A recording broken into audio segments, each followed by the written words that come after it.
June 22, 1941. 20:43 hours, the English Channel. Lieutenant David Harrison does not feel like a war hero. He feels like a punchline.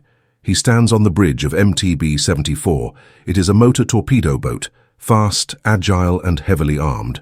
Under normal circumstances, it is a predator. But tonight, Harrison cannot bring himself to look at the horizon. He can't even look at his own crew. He stares at the hull of his ship. It is pink. Not a subtle, tactical reddish-grey, it is pink. Plymouth Pink. Mountbatten Pink. It looks like the walls of a nursery. It looks like a mistake. If you are standing there with Harrison, you feel the deep vibration of the engines humming through the soles of your boots. You smell the mixture of diesel exhaust, salt spray, and the sharp, metallic tang of fear, because that is what fills the air tonight. Not pride, fear. Harrison knows the statistics. He knows that in a grey boat, his life expectancy is calculated in weeks. In a pink boat, he feels like a neon target painted on the black canvas of the ocean. 20:55 hours. Contact, the lookout screams. His voice cracks. Bearing 340, range 800. Harrison snaps his binoculars to his eyes. He sees them instantly. 3 silhouettes, E-boats. The wolves of the Kriegsmarine. They are cutting through the water, leaving white wakes that glow in the dying light. They are fast, they are lethal, and they are coming straight for the pink boat. Harrison's hands grip the rail. The metal is cold and wet. This is the moment. 6 months of training. The ridicule at the docks, the fights in the pubs where destroyer crews called them the lipstick navy. It all comes down to this single terrifying decision. He can order his gunners to open fire.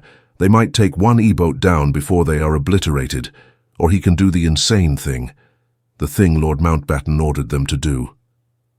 "Commander?" his first officer, Patterson, asks. There is panic in that single word.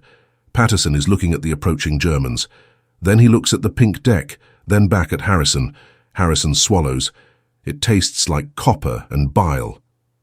"Cut engines," Harrison says. Patterson freezes. "Sir?"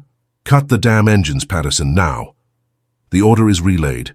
The thrumming of the powerful Packard engines dies. The vibration stops. Suddenly, there is only the sound of the wind and the slap of waves against the hull. MTB 74 drifts, a silent pink toy floating in the middle of a war zone. Harrison watches the German boats get bigger. 600 yards, 500 yards. He has just bet the lives of his 12 men on a color. If Mountbatten is wrong, they are about to die the most ridiculous death in naval history. January 1941, the Atlantic Ocean. To truly understand why a decorated commander would eventually agree to paint a warship pink, you first have to understand the absolute desperation of the winter of 1941. The Battle of the Atlantic wasn't just being lost, it was being butchered. The ocean had become a graveyard for the Royal Navy, and the architect of that graveyard was the Silhouette. The problem was agonizingly simple. British destroyers and motor torpedo boats, MTBs, were painted Admiralty grey. It was a color designed for the open ocean under a high noon sun. But war doesn't happen at noon. The killing time, the window where U-boats and E-boats surfaced to hunt, was dawn and dusk. At these hours the sky isn't blue. It is a shifting, treacherous canvas of pale lavender, soft orange, and dying light. Against this backdrop, a dark grey ship doesn't blend in. It stands out like a black cutout target against a lit stage. It was a shooting gallery, and the British were the ducks. The statistics arriving at Whitehall were nauseating. In just the first quarter of the year, the coastal forces had lost 142 men in night skirmishes. But numbers on a page are sterile. They are ink. They don't bleed. To understand the cost, you have to look at the people behind the numbers. William Chambers, 19 years old, from a small mining town near Liverpool. He had never seen the ocean before the war. He wrote letters to his mother every Tuesday, describing the adventure. His last letter mentioned how cold the spray was. He died on March 12th, cut in half by machine gun fire, because a German lookout spotted his grey boat 3 miles away. Thomas Henley, 24, a newlywed from London. He carried a picture of his pregnant wife in his breast pocket. He used to tell his crewmates, "If I get hit, save the photo, not me." When his MTB was torpedoed due to its visible silhouette, there was nothing left to save. His daughter was born 2 weeks later. She never knew her father. She only knew he was a number on a casualty list. Robert Mackenzie, 21. He had a twin brother serving on a different ship. When Robert's boat was sunk, spotted instantly against the twilight sky, his brother felt a phantom pain. Robert died in the freezing water, waiting for a rescue that couldn't see him in the dark. 142 lives. 142 families shattered. The Admiralty tried everything to stop the bleeding. They painted ships dark blue. They painted them black. They tried dazzle camouflage, geometric shapes meant to confuse rangefinders. Nothing worked. The German optics were superior, and the physics of light were undeniable. Every time a British convoy moved at dusk, they were exposed. The mood in the Naval Command was grim. Admiral Forbes stared at the reports, his face grey with exhaustion. "We are losing the visual war," an intelligence officer admitted during a briefing. "They see us before we see them. Always. We are ghosts waiting to be busted." They needed a miracle, or perhaps they needed something that defied military logic entirely, something so absurd that no academy would teach it, and no sane sailor would accept it. Lord Louis Mountbatten was a man who polarized the Royal Navy. To the rank and file, he was a charismatic leader, a royal with a touch of the common man. To the old guard at the Admiralty, he was a dangerous wildcard, a man who treated warfare like a laboratory for his eccentric ideas. The solution to the silhouette problem came to him not in a laboratory, but at sea. During a convoy escort mission, Mountbatten had been observing the horizon. He watched as the grey destroyers turned into black, distinct targets as the sun dipped. But then he saw something that didn't make sense. A Union Castle ocean liner was part of the convoy. It was still painted in its civilian colors, a strange specific mixture of mauve and lavender grey. As Mountbatten watched, something impossible happened. The huge ship didn't darken. It didn't become a silhouette. It simply vanished. It melted into the horizon line as if it had been erased from the painting. Mountbatten was obsessed. He dove into the science of optics and discovered the Purkinje effect. The principle states that as light intensity decreases, like at dusk, the human eye shifts its sensitivity. Red wavelengths are the first to lose their vibrancy and fade into a neutral grey tone much faster than blues or greens. Mountbatten realized that a specific shade of pink, leaning heavily towards red, would trigger this effect perfectly. At twilight, a pink ship wouldn't look pink. It would look like nothing. He marched into the Admiralty briefing room with the confidence of a man holding a royal flush. "Gentlemen," Mountbatten announced, placing a painted swatch on the heavy oak table. "The solution to our visibility problem is pink." The room went dead silent, the kind of silence that usually precedes an explosion. Admiral Forbes picked up the swatch. He looked at Mountbatten, then at the pink card, then back at Mountbatten. "Pink, Lord Mountbatten?" Forbes asked, his voice dripping with incredulity. "You want to paint His Majesty's warships the color of a nursery. Mountbatten Pink," he corrected calmly. "A mixture of medium grey and Venetian red. It renders the vessel invisible during the crucial 30-minute window of twilight. The resistance was immediate and hostile. It will destroy morale." A Commodore slammed his hand on the table. "British sailors are proud men. They fight in grey steel, not in bathtub toys. If we order this, we will be the laughingstock of the Atlantic. The Germans won't shoot us. They'll laugh us to death." Mountbatten didn't flinch. He looked the Commodore in the eye. "We lost 142 men last quarter because they were proud and visible. I am offering you a way to make them ridiculous and alive. Which do you prefer?" The room fell silent again. The logic was brutal. "Give me one flotilla," Mountbatten pressed. "Just one. If it fails, I will personally pay for the grey paint to cover the shame." They agreed, not because they believed in the pink boat. They agreed because they were desperate, and perhaps a small part of them wanted to see the arrogance of Lord Mountbatten crash against reality. Portsmouth Dry Docks, April 1941. If the Admiralty meeting was tense, the dry docks were a war zone of emotion. The day the paint tins arrived marked the lowest point of morale for the crews of the selected motor torpedo boats. Sergeant Miller stood in front of MTB-74, staring at the open bucket. The substance inside was thick, glossy, and undeniably aggressively pink. "This is a mistake, right?" asked Corporal Jenkins, a young gunner with grease on his face. "This is the primer coat, the undercoat." Miller dipped a stick into the paint and watched it drip. "No, Jenkins, this is the top coat. This is the armor. It's pink, Sarge." "I have eyes, Jenkins." "We're going to die in a floating cradle," the boy muttered, kicking the dock. As the painting began, the humiliation became public. The docks at Portsmouth were crowded. Sailors from the destroyers, the massive, serious grey beasts of the fleet, gathered to watch the spectacle. The ridicule was relentless. "Hey, darling," a voice shouted from a destroyer's deck. "Going to a tea party? Make sure you don't scratch the nail polish." For the crews of the MTBs, these weren't just jokes. These were insults to their masculinity and their professionalism. They were warriors being dressed as clowns. The conflict.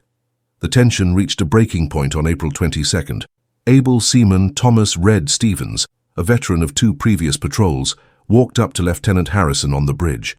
Stevens was shaking, his face pale with rage. "I won't do it, sir," Stevens said. Harrison didn't look up from his charts. "You won't do what, Stevens?" "I won't sail in that thing. It's a disgrace. I'd rather rot in the brig than be seen by the Germans in a pink boat." Harrison finally looked up.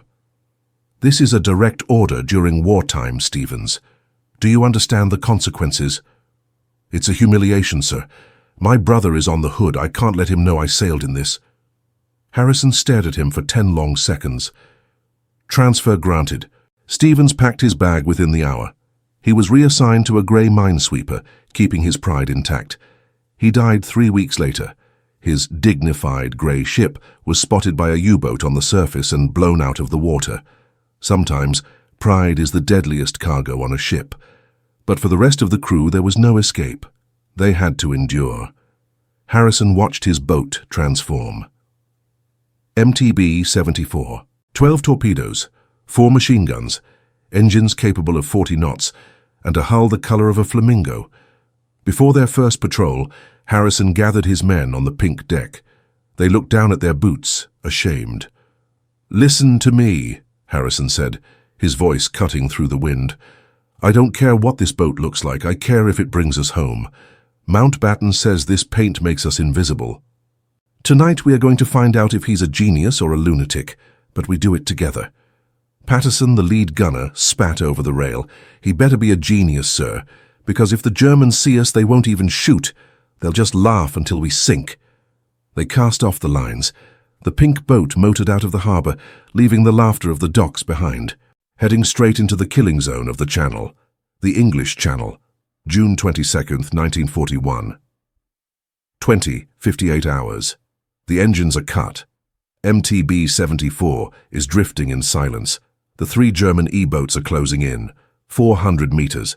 The distance is suicide. If you are standing on that bridge, time doesn't move normally. It stretches.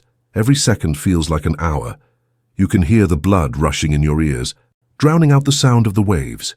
You look at the German faces through your binoculars. They are young, 20, 22 years old.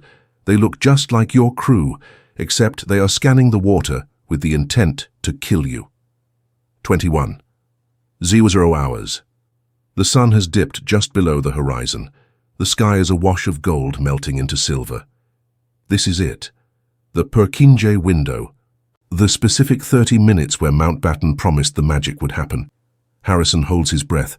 His knuckles are white as he grips the railing. "Trust the pink," he whispers to himself, a mantra against the absurdity of his situation. "Trust the science." 300 meters. The German commander on the lead boat raises his heavy Zeiss binoculars. He sweeps the horizon, left to right. Methodical, professional. His gaze passes directly over the sector where MTB-74 is floating. Harrison flinches, waiting for the shout, waiting for the muzzle flash. 21. 05. 15. A searchlight clicks on. The beam cuts the twilight like a physical blade, white-blue light stabbing the darkness. It sweeps the water in a Z pattern, left, center, right. It hits MTB-74 directly, Time stops completely. 3 seconds. 4. 5. The German operator frowns. He is looking right at them. But his brain is malfunctioning. He sees the silver water. He sees the reddish-grey sky. He expects to see a dark shape, a hole in the light, blocking the view. But the pink hull has perfectly matched the background radiation of the light. To the German eye, there is no object there, just empty sea. The boat isn't transparent. It has simply ceased to exist as a visual object. 21:05:17. Nichts! The German lookout shouts to his captain. Nothing. The searchlight moves on. It leaves MTB-74 in the darkness. 21:05:22. The E-boats roar past, 50 meters to the left, close enough to throw a stone, close enough to see the sweat on the German captain's face, close enough to smell their exhaust. They don't fire, they don't turn, they don't slow down. They speed away into the night, hunting for grey ships, completely unaware they just passed a floating arsenal. Silence returns to the bridge of MTB-74. 5 seconds passed where nobody breathed. Then Patterson speaks, his voice trembling. "Holy shit! They didn't see us," another sailor stammers, checking his own body as if to make sure he is still real. "They looked right at us," a third whispers. Harrison lowers his binoculars. His hands are trembling, just slightly. "Mountbatten was right," he says.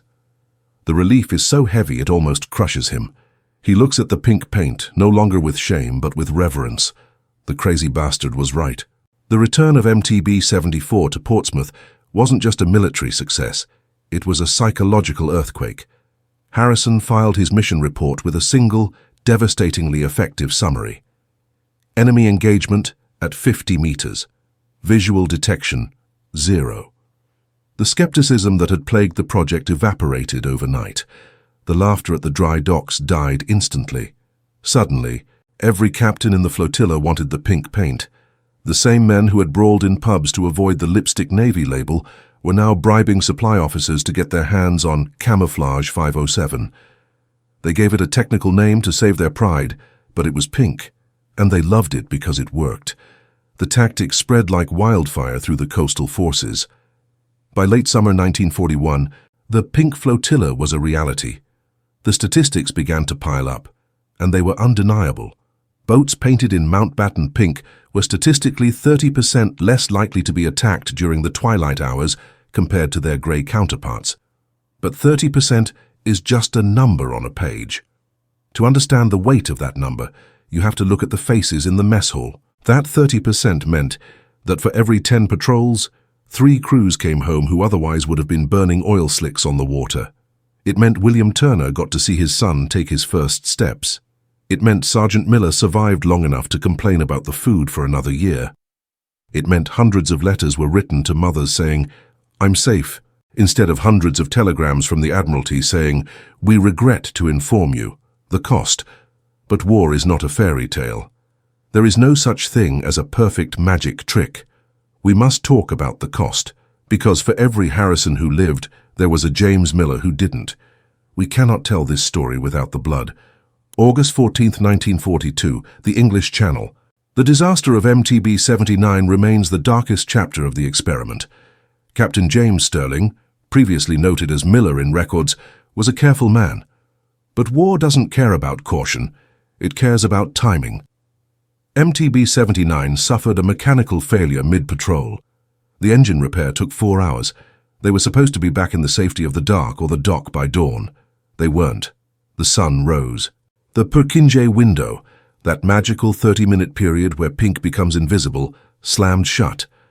Under the bright, harsh sun of midday, pink is not invisible. It is the opposite. Against the deep, sparkling blue of the English Channel at noon, a pink boat is a screaming beacon. It is a neon sign. A German reconnaissance plane spotted them from 5 miles away. The pilot didn't even need binoculars. He just followed the strange, bright shape on the water. It wasn't a battle, it was an execution. The Luftwaffe strafed the boat with cannon fire. The crew tried to return fire, but they were exposed. There was no hiding. The pink hull made targeting effortless for the German pilots. Captain James Stirling, 29, father of 2, Sub-Lieutenant William Cross, 23. Recently engaged. Gunner Patrick O'Brien, 20. The youngest of 7 brothers, MTB 79, never came home. The wreckage found days later was still bright pink. It was floating evidence that advantages in war are temporary. The very thing that saved them at dusk, the color, killed them at noon. And then the invisible enemy arrived, technology. By late 1942, the Germans introduced better radar systems on their E-boats. Radar is cold. It is mathematical. It does not care about the Purkinje effect or the sensitivity of the human eye. It sends out a radio wave, and that wave bounces off metal, pink metal, grey metal. To the radar screen, it is all just a blip. The crews began to realize the game had changed. The magical cloak of invisibility was fraying. The era of visual tricks was ending, and the era of electronic warfare was beginning.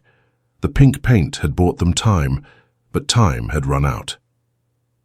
September 1943. Portsmouth Naval Base. The end of the pink era didn't come with a bang. It didn't come with a final glorious battle where the sun set and the boats disappeared one last time. It came with a memo, a single sheet of paper, typed in a windowless office in London, arrived at the base commander's desk. Directive 104, Standardization of Coastal Forces Camouflage, all vessels to return to Admiralty Grey immediately.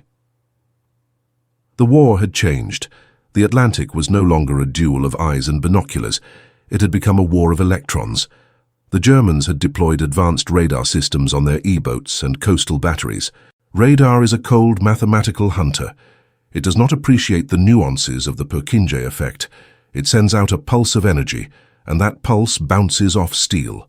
To a radar screen, a pink boat and a grey boat look exactly the same. A target. The magic trick had been solved by physics. Harrison, now a lieutenant commander, stood on the wet concrete of the dry dock. The air was filled with the screaming mechanical whine of sandblasters. He watched as a team of young ratings, boys who hadn't been there in the dark days of 1941, attacked the hull of MTB 74. The sandblasters tore into the paint. Clouds of pink dust drifted into the air, settling on the dark water of the harbour like confetti from a forgotten party. To the new recruits, it was just old paint, a weird, embarrassing mistake that the Navy was finally fixing. To Harrison, it was flesh. He walked up to the hull. The noise was deafening, but his mind was quiet. A young sailor, his face covered in a protective mask, paused his work. He looked at Harrison, then at the bright pink patch he was about to erase. He lifted his mask. "Crazy color for a warship, sir," the boy shouted over the machinery. "Who came up with this?" He laughed. A short, dismissive laugh. Harrison didn't laugh. He reached out and placed his gloved hand on the fading pink surface. It felt rough, battered by salt and shrapnel. "Men who wanted to live," Harrison said. The boy stopped smiling. He didn't hear him clearly, but he saw the look in the commander's eyes. "This paint," Harrison said, louder this time, "is the only reason you have a ship to paint, son. This color kept the ghosts away." He remembered the night in June, the searchlight, the 5 seconds of silence, the terrified relief of Patterson. The grey paint being applied over the pink felt heavy. It felt official. It felt dead. Admiralty Grey was the color of a professional navy. It was the color of battleships and order. But Mountbatten Pink was the color of desperation and genius. "Cover it up," Harrison ordered, stepping back. "The war has moved on." He watched the first stroke of grey cover the pink. It was necessary. He knew that. You can't fight a radar war with visual tricks. But as he walked away from the dock, leaving MTB 74 to become just another grey silhouette in a fleet of thousands, he felt a profound sense of loss. They were trading magic for efficiency. And while efficiency wins wars, magic saves souls. Present day, 2025, the Imperial War Museum. If you walk through the naval exhibits of the Imperial War Museum in London today, you will be surrounded by the colour grey. Grey destroyers, grey submarines, grey uniforms. You have to look very hard to find the pink. It is usually relegated to a small plaque or a footnote in a dense book about naval camouflage. It is treated as a curiosity, a piece of weird war trivia used to stump people at pub quizzes. Did you know the British painted boats pink? Haha. How British. But to treat it as trivia is an insult, because this story isn't about paint. It never was. It is a story about the terrifying, wonderful gap between ridiculous and genius. It is about the moment when innovation requires you to look like a fool to survive. The living legacy. David Harrison died in 1988, a quiet death in a hospital bed in Sussex. But his death is not the end of the story. At his funeral, there were 3 generations of Harrisons, 3 children, 8 grandchildren. Today there are great-grandchildren. One is a doctor in Manchester, one is a teacher in Leeds, one is an engineer. Stop and do the math. None of them, not a single one, would exist today if a German lookout had seen a grey silhouette on that night in June 1941. If Harrison had been proud and refused the pink paint, his bloodline would have ended in a fireball in the English Channel. An entire family tree, branching out into the future, exists solely because of a bucket of mixed paint. That is not trivia. That is a miracle. The final lesson. In 1985, a historian interviewed Harrison for an oral history project. The tape is grainy, filled with the hiss of old magnetic ribbon. Harrison's voice is rasping, worn down by age and cigarettes. The interviewer asks him, "Commander, did you feel brave sailing a pink boat?" There's a long pause on the tape. You can hear the click of a lighter. "Brave?" Harrison says. "No, we didn't feel brave. We felt stupid." He coughs, then continues. "But that's the secret, isn't it? The Admiralty wanted us to look dignified. They wanted us to die like gentlemen in proper grey ships. Mountbatten didn't care about dignity. He cared about results. He taught us that it doesn't matter if you look like a clown, as long as you are an invisible clown. If I had to choose between being a dead hero in grey or a live survivor in pink, I'd choose the pink every time. Because dead heroes don't raise children. That is the legacy of Operation Mountbatten Pink. It is a reminder to every innovator, every strategist, and every person facing impossible odds. Sometimes the solution doesn't look like strength. Sometimes it looks like a joke. And sometimes the thing you are most afraid to try is the only thing that will bring you home. So let them laugh at your ideas. Let them mock the color. Just remember the pink boats. They laughed at them too, right until they disappeared.